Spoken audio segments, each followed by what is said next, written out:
yo kanga na ibisa yo de Kofi akei kuna akotina kam ndenge saito manjo ta Kofi hein soki peut-être ay penda lié si un sort ya bien dans Kofi akobima réponse ya Kofi à liboso il faut ça la Joël chapitre 2 pour la repentance. Alors bien que kotika ba salité na nganyos parce que viol nyonso saka ba na basi nyonso atiki yango il y a deux à toucher à 45 000 $ par mois à foutre à danser 150 000 à musicien à foutre à bango le salaire swing tena bolingo nzambe 1200 1300 $.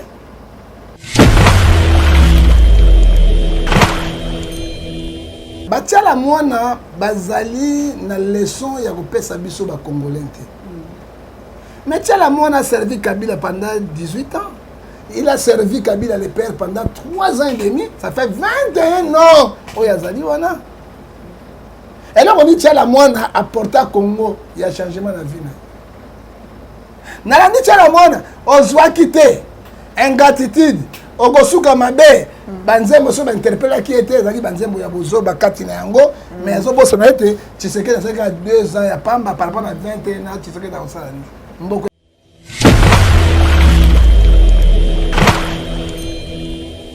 omoni bande konaso ba Kofi Olomide kamba e koma kwa place moko ba nosaka ba aventure te parce que mwana ke dingwa wa natiki catch kamba Jérusalem mama nazo ebisa yo kangai natiki catch na bongo bomona sima mikolo dingwa zonga su catch kolia misopo abato. Bon, on a pas walé ça, parce que et dit mais t'as fait walé ça, on a été à 15 millions tout, il faut avoir business si moi ba salaka. Té, ya luba ki boye, aluba ki boye to tonga muke. Aba ki boye, non ba boba na se. Aba ki boye, en fait walé pardon, évangéliste walé ça, puis ça ka imbo. Est-ce que c'est mais ouais ça peut ça imbo tout ouais ça gangi makazo to bango na se. Ouais ça peut kachele. Et non maluka balade, ta ke ba kamba peut se là.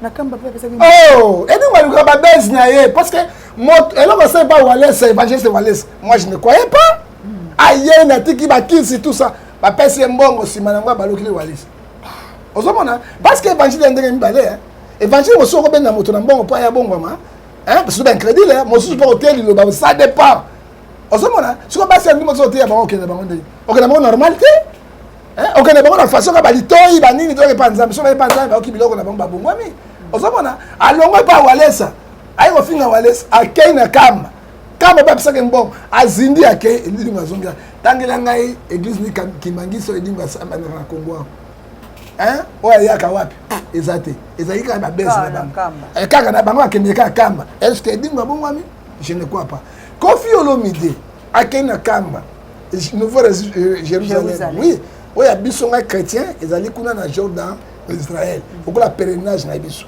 oyo pa kibangi soka bango ba noir balandaka ba continuer so ba kende na kamba kuna tango bazonga changement de salut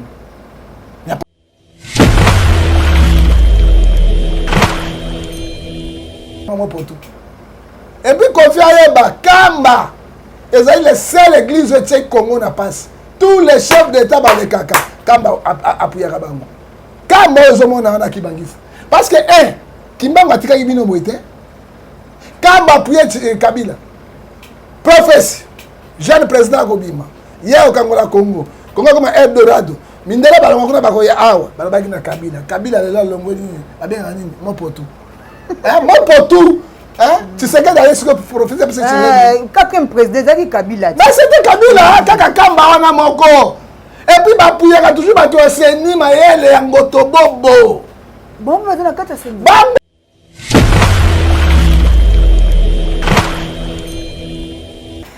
Fidèle chers internautes, n'a qu'à tous les 4 coins monde n'a pas suivi mon beauté la femme qui change la figure du monde d'Orcas Ngoma toujours la chaîne éducative chaîne number 1 chaîne numéro 1 chaîne Oyo et Zako éduquer masse chaîne Oyo et ce que la cabine va succès information il y a solo attaque succès information et dans la maïna mabele et capable il y a kokota pour na ko le côté de va succès information pour na copier sabino alors les lots toza liboso ya mosali ya nzambe au bengi prophète Ngefa ou azo la fierté ya basala nzambe na République démocratique du Congo. Enfin tout tokota na masona biso mokolo ya lelo na kopesa bambote na ngai et ba nyaso balinga ngai na kosenga na oyo azana derrière ya caméra ozulinga invité nanga ya mokolo moi lelo. C'est parti. Mbote papa Ngefa. Mbote mama Dorcas kolo pambola yo. Eloko malamu tokumisaka yango boye malamu mituni ezali ya yo biyano na ngai tosambela nzambe. Tata natiki émission na maboko na yo. Natiki Dorcas, sœur Dorcas Ngoma. Tabita Dorcas na maboko na yo.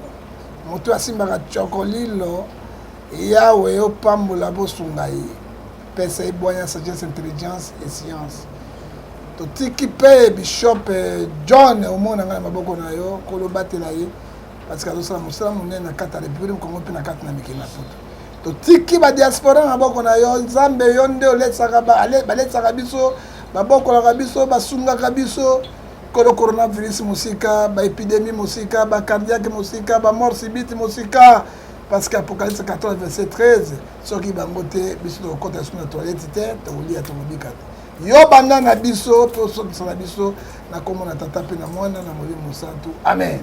Amen. Na pesi merci na ngai et pas ya ingénieur Papi Londo balobi motema ya mama Matondo balobi bambote na mino côté zo mibino et pourquoi pas na pesa merci na vie nanga Mao de Madrid motema ya mama Julia Masia balobi maman moko bien maman sociale maman oasolaka bien pourquoi pas na Papi Mende Londo motema ya maman pasteur Matondo Keza yewana azakuna et encore merci na yabi balobi mes sincères condoléances malgré tout outi ko perdre koko na yo ba condoléances non mais non yawana sona sisi pourquoi pas na yemoko papa de papa président lycéen Makengo papa social balobi na chef Thierry chef coutumier oazo kangi vraiment maluku chef Thierry ngiabi balobi poche nzambe ye asila raté to continue masolo na biso mokolo ya lelo mais chef coutumier akangi masolo ya nzambe mais la Bible nous dit na mokana de Corinthiens chapitre 6 verset 14, il n'y a pas la relation entre ténèbres et la lumière. Nous savons que chef coutumier. Non, papa, la prochaine Nzambe kaukate. Ya kaukate. Ah, chef coutumier.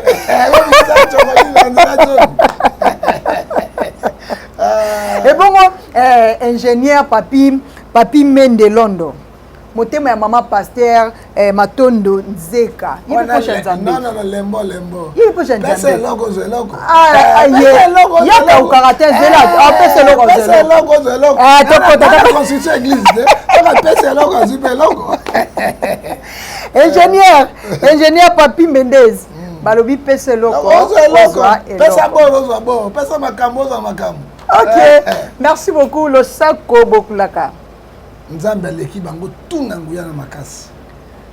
Bokulaka le sako. Okili ezali ko mapumbu ya taba. Ebeti ngao ezomi ngao. Oseki. Bokulaka le sako. Soki tabalati kaleson. Robata ko mayele. Ah otikala ulata te. Ulata te me ko ulata ko mayele. Bokulaka le sako. Mbango pema ekila lokonde va pekate. Bokulaka le sako. Chokolilo ne makambo. Chokolilo.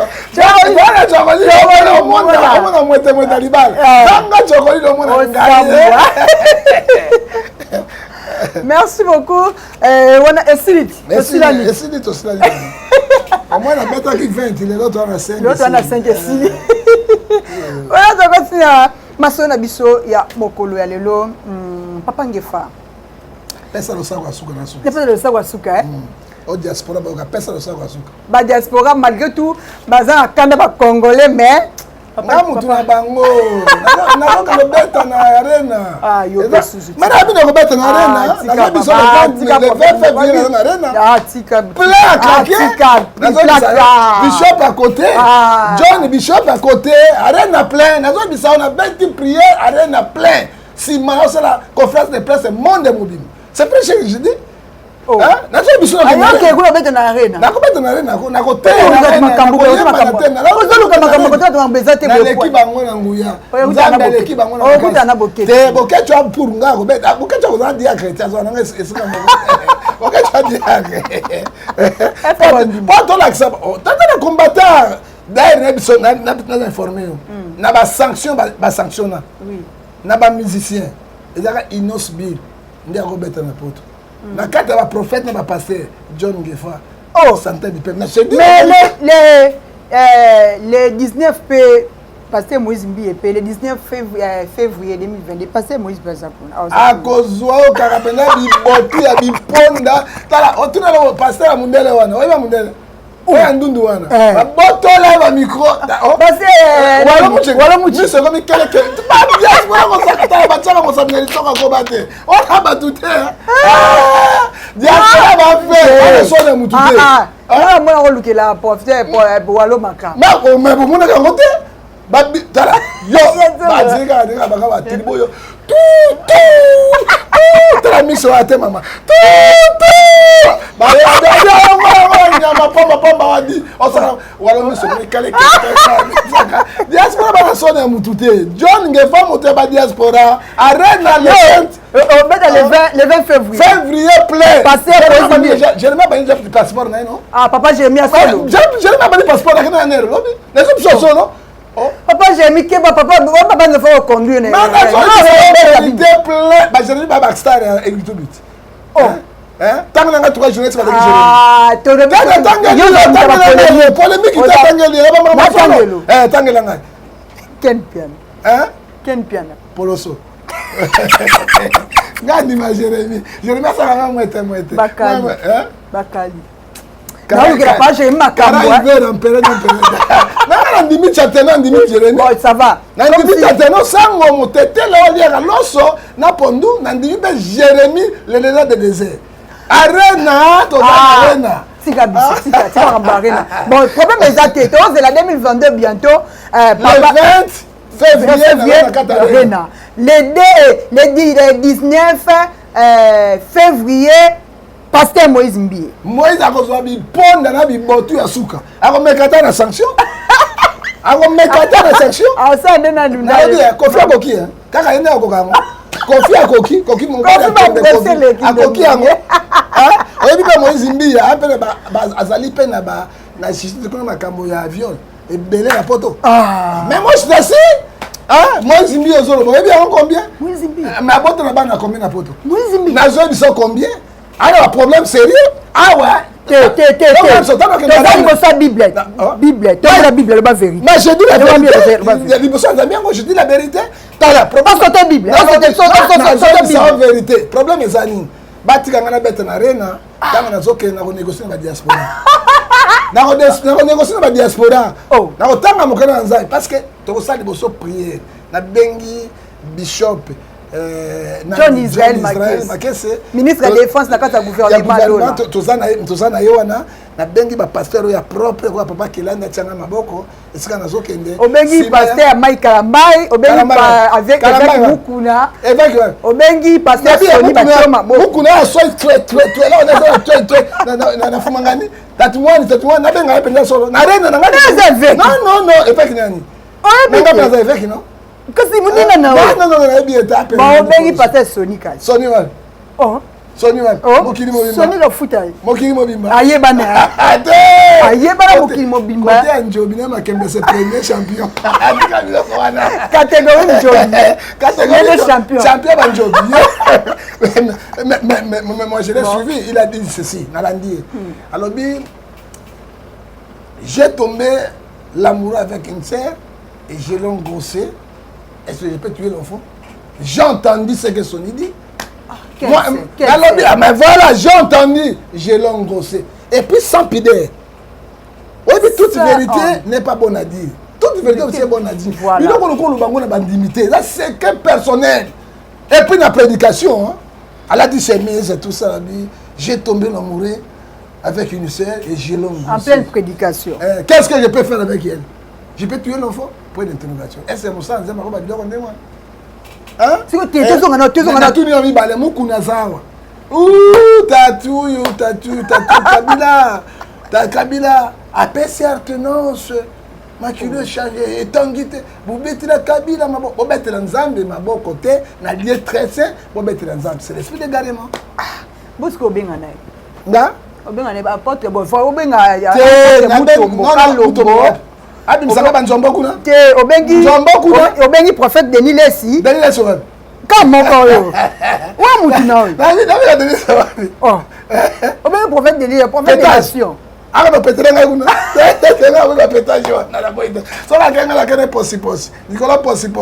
Il y a possible. Maman la pétage. Il y a pétage. Ah, maman. Tommy ebi botala kasika bozo kota. Te Nicolas ça na pétage. Alors pétage. Encore ba supporter bagangi. Ah, tu vas siko ki asenga pardon. Tako procureur benga ki olanda ki yango. Te asenga pardon. Merci moi je l'ai suivi. Asenga pardon na batiloso. Makambo asangi. Te abomene ka moto. Abomene moto. Mais ça que bien ça que moto asenga pardon pour lui. So pardon pour Nini, c'est ça le problème. Maman, au début, Exode 20, verset 16, tu ne porteras pas de faux témoignages avec ton prochain. Nalani, moi, ma pauvre Marie Missam. C'est une fille très intelligente et beaucoup de sagesse. Mais rien n'a réponse. Afundite parce que afundaki Denis c'était pas pasteur. Non, to kota on ezama subi ke azabota bani bine na poto. Non, azaba bana na eti. Combien?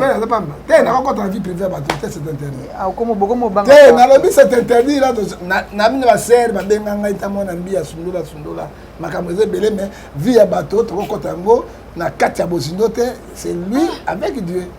Moïse bi ya balati ya botati bon siko mama soki obetite obotite obalite makembe sokangi njobi okangi na tuni yona po yaza na njobi abetaka te makembe sabetaka te makiki abetaka te yebisanga kanga yango mais soki oyo balite kanga yango na singa mais ozo beta banjobi yoka soki ça couplement ya mwasi na mobali makembe ebimsani mais vraiment passer Moïse bi atambolaka na crainte nzambe na passer Mike Kalambai Kanta Nzambe nayaki na mawa nazongi na sengo olakisi ya minene au nom de Jésus on attend la Kanta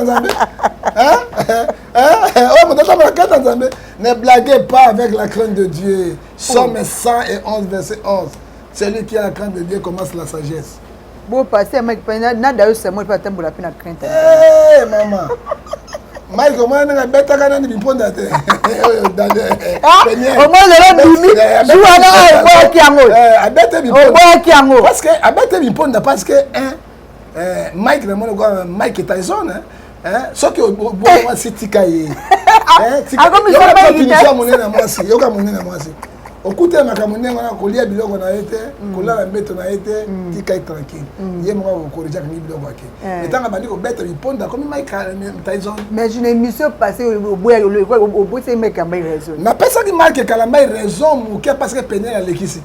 Alekisa iko lekisa pas azo banjobi na ye, azo biponda na. Pas alekisa ki. Moi je suis l'homme de vérité, je reste de vérité. OK? Mike, il Mike tala na. Bonganga na Nzambe, bonganga na tala ngaite. Bonganga. Bonganga na Nzambe, bonganga. Amataki lola kitina bote bonganga. Tajan. Quoi ça? Et que c'est merde, gars. Bato on brûler biso. Et on biso, va brûler biso. Le problème n'est pas. Disons au combiné la nzembo la biso te. Na zo le sous diaspora ba yo. Parce que la vérité, botika ko brûler biso. Musique à mokili na oyo Nzambe ba changer le côté ka bateka kuma Yesu. Rythme moko makambo tu moko. Amataki lola bukili bonga. Bonganga on a Mike. Bonganga. Quoi ça? Kokani ah nasa quoi ça bonganga pe boye bonganga pe kaka ndengo wana ozomona yeje moko akata sonité et puis ba bon c'est nzembo yango non bonganga na Nzambe bonganga na soni ba ba ko côté ozomona bonganga na Nzambe bonga amataki lola kitina kota bonga c'est bon yakuna bonganga Mike pardon Mike to ko suka bato wapi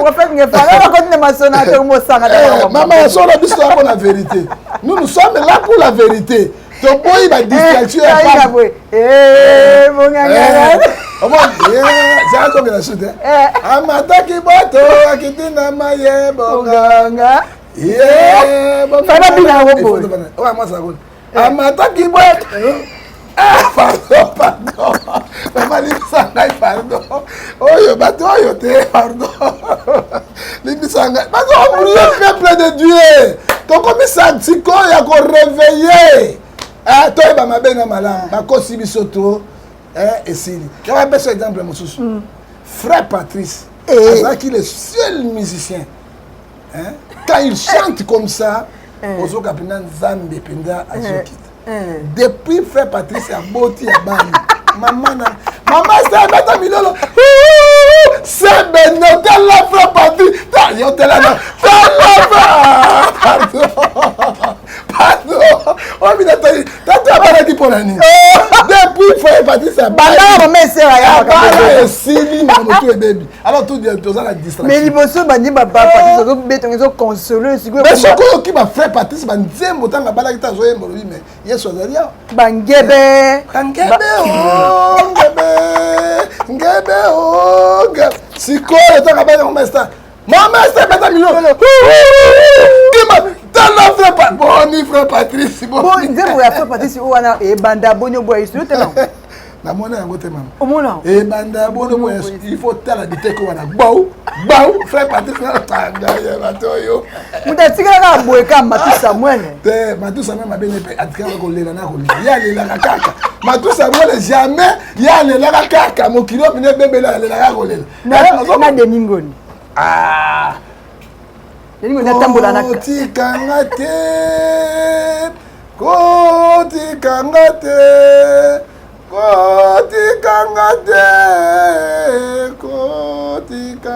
Deningo ndi ona ya mikolo OK merci alors mbongo ça va mais mbongo mobali faut quand on va dire là moi on va la vérité à changer mon cœur oui il y a comment na ma pasteur maman pasteur bango tout ka ba pasteur nana consacré bango pasteur ba comme arabe comme Chaban pasteur maman leur mbongo pasteur c'est ça que problème maman ba toi mawa bon moi bino tout ba musicien beaucoup tout ba pasteur Mike ka pasteur moto so pasteur c'est bon na ibite bana na mutatikala ba bakoma ba pasteur te bakunda sister mama botika motra sala musala na on les alliés ba na mission au pasteur te koyemba et l'équipe prière na double les alliés ka confusion ba sala parce que bazo loka Jean 12:43 ils aiment la gloire du monde que la gloire de Dieu. Désolé. Merci beaucoup Natantine Gabi qui conquit la reine France. OK, merci beaucoup prophète Ngofa Balobi. Mama Tchela Mwana a sali vidéo moko lobi ayemba pona Congo aloti papa Luambo Makiadi na kosenga na oyo azana derrière la caméra El Makande Lembinga Minga Mobali atela biso vidéo ya Mama Tchela Mwana. C'est parti. Ndeko lelo na loti tala molai ya ndoto Franco Luambo Makiadi devient mort. Yorgo le grand maître alobi na ngai Tchala ma petite boni mboka nalobi nde vie mboka ekufi mboka etengami pasi na pasi vie bato baza kolela bamama baza kolela nzala epai misala mpenza ntoka ezali te pasi eleki alobi na ngai Tchala mwana Maman nationale n'a pas si au pouvoir n'a pas si au président pouvoir sala o mosalo nga nazako sala yemba ndenga nazako yemba lobela peuple na lui bien yemba sala musala lobela peuple na bisi ekie kande kolobi na koti studio na koyemba esika ozali vio koyoka sango na ngai okoyoka vraiment sango na ngai. En tout cas, à compter de maintenant là, naza déjà na kati ya studio, naza koyemba nzembo. Nazo sala nzembo ya makasi. Na chema ina monoko te. O nyoso na yembi o na koyemba o boko yoka na kati. En tout cas botu na ngai te, botu na lomba. Merci beaucoup wana toti kolanda vidéo ya Mama Tchala Mwana papa ngefa oyokinde Mama Tchala Mwana alobi pona yo etake prophète Mosala Nzambe o analyser ngo comment Maman analyser yango lokola distraction. Pourquoi on a lobby distraction? Ba Tchala Mwana bazali na leçon ya kopesa biso ba congolais te. Mais Tchala Mwana a servi Kabila pendant 18 ans. Il a servi Kabila le père pendant 3 ans et demi. Ça fait 21 ans. Oh, Yazali, wana. Et là, on dit Tchala Mwana a apporté à Congo. Il y a changement dans la vie. Nalandi Tchala Mwana, on soit quitté. Ingratitude. Ogosuka mabe. Banzembo so interpellé qui était Zali Banzembo ya bozo bakati na yango. Mais zo boso na été, tu sais que ça 2 ans ya pamba par rapport à 21 ans, tu sais que dans ça. Mboko epolé à mon pote.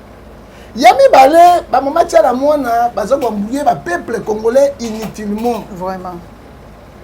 Na likambo ezangi tina. Moi j'ai cru. Na lala ki na butu, Seigneur Jésus a fait une révélation. Na yembela Congo pour nanzala pe na passe. Ngana ko mettre ma boko. Parce que le seul maître, c'est Jésus qui est omnipotent, omniscient, omniprésent. Pourquoi les embrouillements? Mais nazo surtout kana nandi yango naza kolela. Na litamba na mutu na manete minene. Ah oui, à l'autre de Luambo. Allah dit Luambo Makadi. Mais qui est Luambo Makadi? Moi, Makadi a Koufa. Hein? A Kende. Mais Mama Tchala Mwana Okenaye na Esaïe 8, verset 19. Tu ne peux pas construire des morts. Ou bien tu dis les choses qui vont venir. Hein? Au Bible, le Biango. Parce que les morts ne comprennent rien. Et ne considèrent pas les morts. Nzambe a qui si va considérer les morts. Hein? Mais ndenge nini moto akufa kala ko bimela yo azo c'est dans l'enlèvement église na jugement Nzambe non ezali ba science occulte na bango ezali ba biloko na bango oyo bazolata lwambo na kolata lwambo ne plus là azo la jugement Nzambe yaki bana bina Mama Tchala Mwana na Ecclésiaste 9 verset 5 Bible zo biso les morts ceux qui moto akufi Akoufi naye, oui. Les morts ne raisonnent pas, les mémoires s'est oublié. Même un président en a vu, so, même moi, moi, je peux aller qui na valeur. Bah, un chien, mais un chien, bah, un président ni pauvre, parce qu'il y a la vie. Ok. Mais quand moi, le lot, Ecclésiaste 5, 9, verset 5, mémoire n'a pas oublié, bah, le raisonnement, bah, passe à quel côté, et là, bah, quand il va y habiter, les lois l'ouambo abimeli. Fantômas abimeli l'ouambo abimeli ou bien quoi? Na zongi les sous ami balé maman il faut dans ma commune Nzambe na Matthieu 8 22 abi laissez les morts ensevelir les morts. Voilà. Et puis la Bible le dit 2 Corinthiens 6 verset 15 le dit il n'y a pas la relation entre les ténèbres et la lumière, les morts et les vivants. Tala misala Tchala Mwana. Et là quand Luka bota mwana rien. Il y a des gens qui ont na moni lwa mama. Et là on dit akoyembela ba Congo nini? Akoyembela biso ba Congolais nini? Et loko Lukasa nini? Abota mwana parce que ça la génération na ye. Abota ti. Amana Tchala mwana te. Hein, il n'a pas d'enfant. Et là abota pas sa génération na ye comme na ba lwa. Lwa ba pese mwana. Hein? Mbongo azwa, mbongo ngasa na bangoni. Kabila Nzambe, Kabila Nzambe. Les autres on a souffrance de ngo. Oui, il y a akoyembela batu. Mama Zela. Elle dit que à quoi elle va te prendre pas la souffrance. Mais Kabila a souffrance de la guide. C'était la même chose. C'était quand il a pouvoir combien 2 ans dans Bengoyo. Hein? Mais 19 ans de pouvoir, 21 ans de pouvoir. Nous à Kabila le père. Congo Zakini. Donc le même système, même chose. Hein? Ça dit quoi? Ce sont les embrouillements inutiles. Oyo ba maman Tchala Mwana bazo mais ma Congo na 4 na souffrance. Il y a combien ça Congo? Hein? Azana ba on combien? Combien de bons félins pour ces banques bien reliés à Mama Tchala Mwana? Assumi bango combien? Hein? Pour la Colombie, l'Ouamba et Bisinga, nous avons un bon là. Hein? Les Congolais ont la souffrance. Hein? Kabila asali comment Eldorado on souffrait. Hein? Il y a des gens qui passent bango bazali batiala mwana ba ministre bazalaki bato bazalaki. Hein? Nous condamnons les actes pas tu sais qu'il n'a pouvoir ba quelque même chose. Mais bango na 2 ans, il y a pamba na ndambo. Ceux qui touchent bango après ça on peut changer quelque chose par rapport na ben poster wana. Akiko ba biloko ndengo na tenza mona ko ma pas finga bato. Hein? Banza mambokela non oyoki vidéo te alobi ke makambo nyonso koloba kuna na kati botuna ete boke kotuna nde lwambo makiaji makambo nini akolobaka kofinga bato pa bandi te nzala ya na mboka akofingaka bato kasi eloko nini akotuna lwambo lwambo asa akufa na okundula lwambo bakotunela lwambo nini azokosela lwambo makambo yakomona lwambo asa akufa na ye asa apola na ye avanda na cercueil polele totika bamor na biso bazala na valere na bango bapema. Pourquoi nous sommes bimisa kaka makambo ya mabe pour na mort pour ani Bible ezopekisa biso tozali na relation na ba mort na ba vivante atika alo bande Kabila tininga imba nzembo oba kimbuta tininga na imba nzembo nazo imba nzembo pata imba nzembo liboso ya menace aw ozwaki te ingratitude eloko bapesa yo okosuka mabe yema na chala mona de soka ndera bengaki ete bakanga ete alingatika biloko wana batika kwambuye biso parce que toza sur l'état de guerre mboka kuna este to sangala biso so to libandeni to benga ba djihadiste na ba mindele wana parce que mboka zali na kati ya na esclavage et puis mboka zali occupé mais atika biso bambuye ma parce que tala mona akoki ko apporter congolais ata eloko moko te comme leçon vraiment. Oh, merci beaucoup. Oh. Merci na évangéliste John Israël Makese descendant ya Fonds Kimbangu onga bengaka ministre de défense na kata gouvernement ya Lola. Prophète Ngefa. Ministre du gouvernement, ministre de défense na kata gouvernement ya Lola. Bishop évangéliste John Israël Makese. Ministre de défense. Ala mo continue. Ala gouvernement na colonel. Si pas mo continue. Bishop. Ozola kisa bishop. Bishop de Robert na pamba. Ministre de défense na mo continue généraux. Ministre de défense na kata gouvernement ya. Te il faut changer. Faut changer pour tout ça. Kaka colonel na kanga ba faux prophète. Vraiment merci beaucoup. Tout kota na masolo na biso. Deuxième question de monsieur Zaboy. Tout le monde qui moko ya ba musicien na biso ya République démocratique du Congo Koffi Olomide ezaki prévu Fabeta na Arena le 27 mais concert ezalaki annulé en plus procès na ye et pesaki ba polémique ya makasi mais retour na ye awa na République démocratique du Congo population ba yambaki na ndenge moko osakana te concert abetaki dimanche awa na lemba moya ezati mais tous les surpris que l'obito moni Koffi Olomide na kamba azozonga lelo na kamba kuna kendo sana maman ezaka Koffi Olomide te na yebe kamba eloko balukaka te et puis alati chapeau ya koikoyi lokola Mobutu alati chapeau bato oyo ezali chapeau ya koikoyi ya Mobutu natalaki ye eza mawa mingi omoni bandeko na so ba Koffi Olomide kamba ekoma kwa place moko banosaka baventure te parce que na mwana ke dingo awa natiki catch kamba Jérusalem mama nazoyebisa yo ka ngai natiki catch na bongo bomona nsima mikolo dingo azonga so catch kolia misopo ya bato bokomona akende pa walesa basukaki ndenge nini edingo etafefeki walesa wana ekotika bakisi biloko tu bapesi ekoma ba business moko basalaka te alobaki boye alobaki boye totonga moke abaki boye neno boba na se abaki boye en fait walesa ebe pardon évangéliste walesa pisaka mbongo est-ce que c'est mais ouais ça peut c'est mbongo tu ouais ogangi makazo to bango na se ouais ça peut kachele te eni maluka balade takeba kamba pese bela na kamba pese oh eni maluka ba base na ye parce que eloko c'est pas walesa évangéliste walesa moi je ne croyais pas aye na tiki bakisi tout ça ba pese mbongo sima na ngwa balokile walesa ozomona parce que évangile ndenge mibale évangile moso ko benga moto na mbongo pa ya bongo ma parce que ben crédit là moso pas hôtel lo ba ça dépend ozomona siko basi ya ndimo zote ya bango kende bango ndenge okena bango normalité okena bango na façon ka balitoyi banini to ke panza so ba panza ba okibiloko na bango ba bongwami ozomona alongo pa walesa ayi ko finga walesa akei na kamba kamba ba pesa ke mbongo azindi akei ndingo azonga tangela ngai église ni kimangiso edingo asamba na Kongo hein oya yaka wapi ezate ezali ka ba bese na bango kaka na bango akende ka kamba est-ce que dinga bongwami je ne crois pas Koffi Olomide akena kamba nouveau Jérusalem oui oya biso nga chrétien ezali kuna na Jordan Israël okola pèlerinage na biso oyo pa kibangi soka bango ba noir balandaka ba continuer so bakende na kamba kuna tango bazonga changement de salut il n'y a pas de changement hein parce que okuta na Yesu il faut des changements non aucun accord il faut des changements on tika mabe on se makanisa malamu on sunga peuple on bokola bango on futa bango ba minerval on sala makambo nyonso on tonga bopito social bonga on kitsa bango on futa bato mais tango ba utaka kuna ba koma sur très motema makasi ya koleka ba memaka kuna ni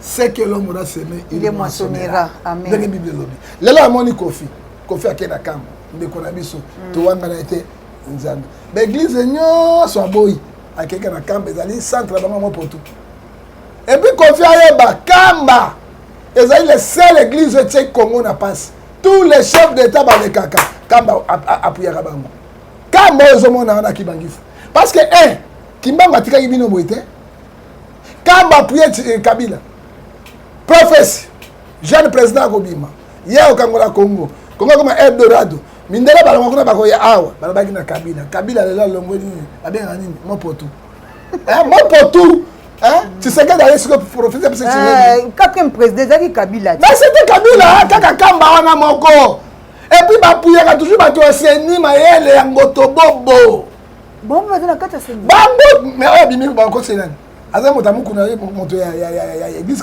kimagis et ça ka bango hein bapuyaka eloko ya mabe ya kata Congo mais est-ce que kamba yango ezali lié ou bien place au Satan kitaka azana makambo non madame yo kanga na ibisa yo de Koffi akei kuna akotina kamba ndenge saito manjo ta Koffi hein soki pende za penda lié si asoro ya bien tango Koffi akobima réponse ya Koffi à liboso il faut ça la Joël chapitre 2 pour la repentance alors bien akiko tika ba salité na nganyos parce que viol nyonso saka bana basi yo nyonso atiki yango ya deux a touché à $45,000 par mois a foutu à danser 150,000 à musicien a foutu à bango le salaire swing était na bolingo nzambe $1,200 $1,300 te ya misato a kotika yango moni na lobi na évangéliste wale saka na motema ba musicien na nyonso na ba Koffi na ba wera na ba nani tout ba yaka kaka wane pa wale sa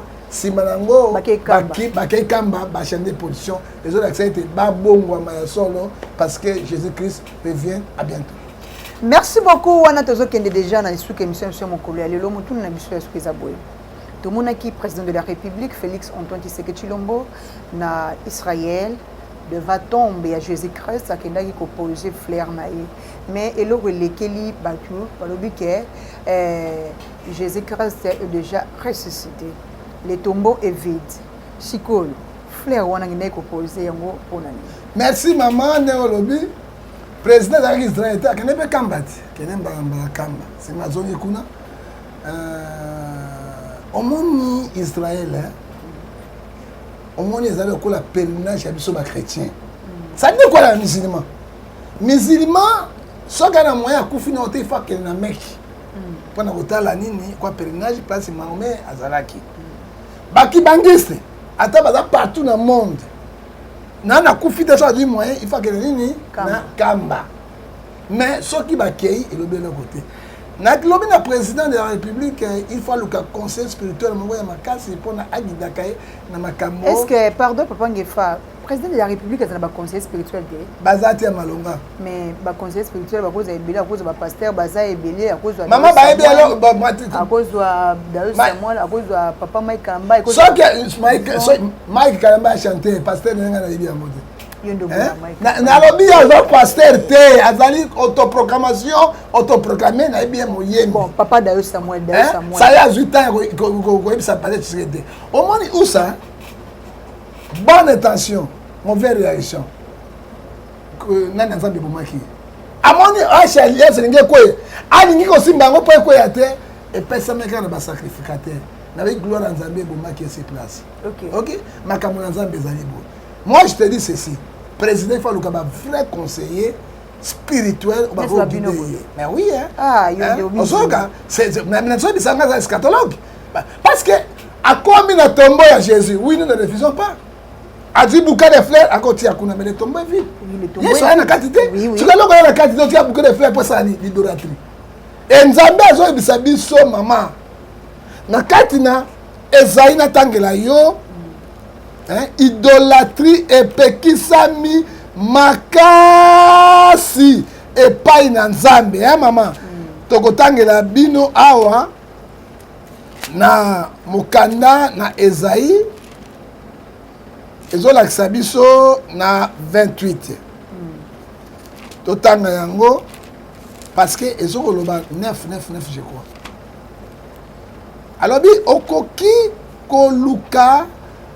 non Deutéronome 27 totanga yango awa Dieu azopinir biso na 3e à 4e génération pona likambo ya idolâtrie ozola nanga mama alors président asali mabete tango akendeki kuna il fallait azwa tombo atia nini te parce que le tombeau est vide il fallait nini atali abondeli et c'est fini azwi nzela asali nini azongi parce que relation moko Yesu aza kuna te tombo oyo atiaki bouquet de fleurs ezali idolâtrie parce que bajuif bango moko batiaka yango te ya mibale akei epai ya famille ya Lazare oui akei kotala bango atie bapierre mais soki bapierre bango moko baisraélien oyo na bango ezali osokomona ezali babiloko moko oyo nazoyebisa yo nakoki koloba bango te na motu ya Deutéronome Deutéronome 9:6 elobi okoki kosala symbole moko na bato bakufa te quel que soit kopesa ya c'est l'idolâtrie si c'est lobby Dieu punit 3e et 4e génération c'est ce que le président a fait ce qui a le conseil spirituel de le président kende bondelo en tant que chrétien otali tombo ya Jésus esili olongo ino kati ya vie mais kokende kokamata bouquet de fleurs bango mo Israël basala yango te kotika yango parce que le tombeau est vide Jésus n'est plus là mais vrai Israël le chef d'état qui yango pas vraie religion parce que aimez-vous les uns et les autres voilà.1 Jean chapitre 13 12 verset 34 je vous laisse le dernier commandement avec précision aimez-vous les uns et les autres mais vrai Israël le président de fleurs c'est Jacques chapitre 1 verset 27 la religion sans tâche pire devant l'Éternel a conseillé d'aider de sauver de faire nourrir les orphelins de veuves de l'infraction vrai tombeau qui n'a pas sa bouquet de fleurs mais école primaire etanga vrai tombeau qui n'a pas frère de Jésus-Christ hein après ça social et fonctionnaire hein ade sabato asunga bato atonga infrastructure on est allé vrai Israël hein par rapport à vrai Israël mais vrai Israël on dit qu'à tombeau fleur pour la raison na Congo rien de spécial ça fait rien ce sont les idolâtries inutilement. On a gagné na miri à la matation. À ça les règles miri la matation, la matation. Et sengami kakanaba otobengi ba juif avec un orthodoxe. Hein? Osomona et là le président okende l'hymne na station azobonde et pesa mira et ba juif yango bazalaka na moi chapeau na moi libanais. Kasi yé pas de l'attaque. Elle attaque yango hein osomona si qu'on a mis la lamentation et une biso ba chrétienté. C'est pour les juifs au domaine de bango à christianisme était judaïsme. Il y a un moment qui Pierre avait que défendre le judaïsme parce qu'il y a qui juif Paul avait que défendre le christianisme. Il y a un moment dans ma case Paul a l'écrit bango parce que quand on parle de christianisme, on parle de l'église, on parle de Jésus-Christ. Hein? On se comprend. Il faut que nous un temple à Salomon. Non, akende na mine de lamentation et comporter nini. Tombeau ya Abraham. Mais tombeau Abraham le bel côté, ça dit pèlerinage, tu peux voir tombeau Abraham, autant tombeau ya Lazare, autant ba tombeau na te pèlerinage pour na biso Abraham bazala que lelo na Congo Abraham bazala te. Vrai Abraham a Congo za motema na biso. Ah, il a vu ce peu Maya Jourdain. Maya bayaka wala yaka na kasa na $100 ya Jourdain. Ebote ya batoni. Ba Maya bana ça la langue là côté et ça ba idolâtrie. O ça là comment. Mais maman répéta ça sur ya motema ya moto na biloko wana. Merci beaucoup to comme na sous émission sur mokolo ya lelo mais tout le monde qui muninga na bino moko waza ki proche na yo malgré tout bobenda na momke prophète de lesi avec na parquet mais basala nzambe bolinganité comment c'est possible les kambuka moura moke muninga pesi flash boge bofunde ti na parquet na 4e mairie a que se retrouver pour la chance pour bakota ki na kata boloro te maman nzambe asimbaki procureur parce que parquet on a kalamuté o ya 4e mairie ezalaka blague te hein kuna ba caméra ba kota ba quoi parquet wana ezalaka blague te mais azwaki ngolo ça la sanini nzambe alobi na bongwa faut Jésus dise à bongwa parce que procureur alobi na ye tu dois changer tu dois demander pardon yango mona sema pardon na batonyos mais ce que ye tata wana sema pardon na batonyos ayi mabe asalaki hein mbala soka meki yango ako se sauver te parce que alobi bien batafunda ka ba pasteur c'est pas ban moana Marie Misambo ce sont les pasteurs mais là on a lingaki na moana Marie Misambo avec beaucoup de sagesse avec beaucoup d'intelligence alobi eloko moko bo maman na vie na ye Alexandre l'a quitté voilà hein Alexandre l'a quitté ni famille na ye mais soki maman apotaki bana mosusi mami ça domine où est le mal baya toka bola biloko maman voilà yami balé to ça isaka bato mosusu pembeni ke bana maman nanga ozomona sagesse ça dit quoi il n'y a rien ozomona sagesse ya moto mayele pour ça bandiko ganga na kofunda ya tika justice nzambe sa musana ya et tatu alobi nini ana mwana moko José papa de komone to nani ana akomina to bana siko mwana Marie Misambo ye moko pauvre Marie Misambo abina monité mais soki bazali bayeto yamba bango na famille to kabola biloko ça dit quoi bana basai na nzambe batika bilobalo hein tozo honorer nzambe te tozo finisa nzambe na makambo na biso pam moi je dis la vérité et là on tient le binango et pour les mots sincère non monsieur Romains 3:10 personne n'est juste évangile